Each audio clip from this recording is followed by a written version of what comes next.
Time for a story. Time for a tale. Time for a story. Time for a tale. And thus, fire fairies come. Ooh, there we go. Fire fairies come. So our story can begin. So our story can begin. Now, this is the first week of Advent. And the first light of Advent is the light of stones, the light that shines in crystals, seashells, and bones. Has anyone got a bone they can give me? Finger bone? Toe bone? It's my finger bone. Oh, thank you. That can be part of the story. Here's Now, my toe bone.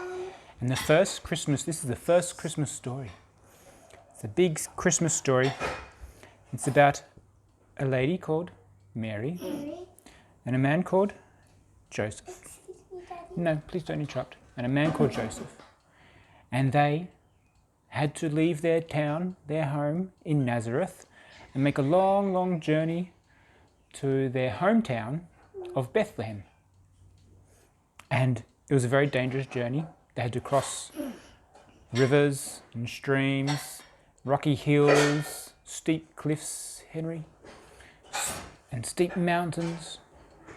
And they had to go through many towns of different people. And what made it even more challenging and dangerous was that Mary was very pregnant. What's the matter with being pregnant? It's very hard to move when you're pregnant. You need to rest a lot because you're growing a baby. I know that Mummy was very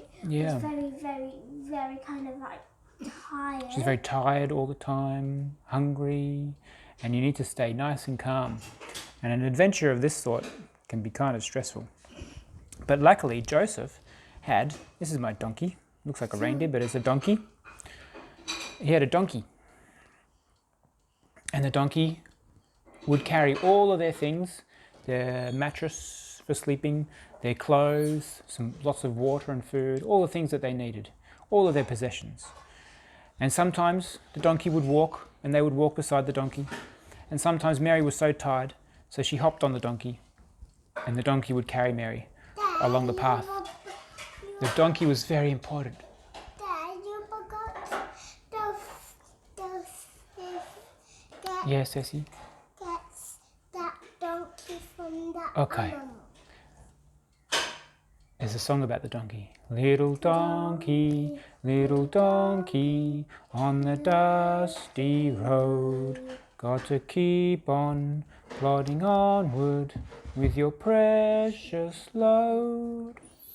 They were coming over a steep pass. There was a big high mountain on one side and a big steep cliff on the other side. Lots of rocks in between. And along their path, there was a big rock. It was too big to go over. It was too steep to go around. Yeah, big rock, Louis. And it was too steep of a mountain to climb around. Mary was getting tired and hungry. So she rested by the donkey, lay on the donkey, and as night came, she had the warmth of the donkey to keep her warm. And Joseph, he came up to the rock and with a few other people tried to push it out of the way. Do you want to have a try and push? Pushing the rock. No, thank you. It was too heavy, even for a few people. So he had a rest as well. And as nighttime came, he looked up into the stars, and in those days, the stars would talk to people, and people could talk to stars. Yeah. And so Joseph looked up into the stars, and he saw a very big, bright one. That's God. Could be. There was a very special star, and it was pointing in the direction of Bethlehem, the way they needed to go. And it was super bright. It was the brightest star in the sky that night. And Joseph looked up to it. And he heard the star talking to him. It said, I will shine my light into the crystal stone tonight, and then with all your strength, you'll be able to push it off the path. And it came down, the light came down and shone inside the rock which had landed on their path. And Joseph couldn't believe it, but he said, "Oh, I'll give it a try anyway." And he walked over to the rock and pushed it with one hand, and it tumbled off down the cliff, and their path was free, and they could continue on their journey. Little donkey on the dusty road, got to keep on plodding onwards with your precious load. Been a long time, little donkey, through the winter's night.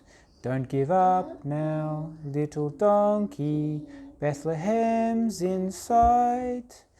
Ring out your bells tonight, Bethlehem, Bethlehem. Follow the stars tonight, Bethlehem, Bethlehem. Little donkey, on the dusty road, got to keep on plodding onwards with your precious load. Dad, can I do it now? Okay, thank you. You just blow it out, please. So now it's time to find your beds. It's time to have a rest.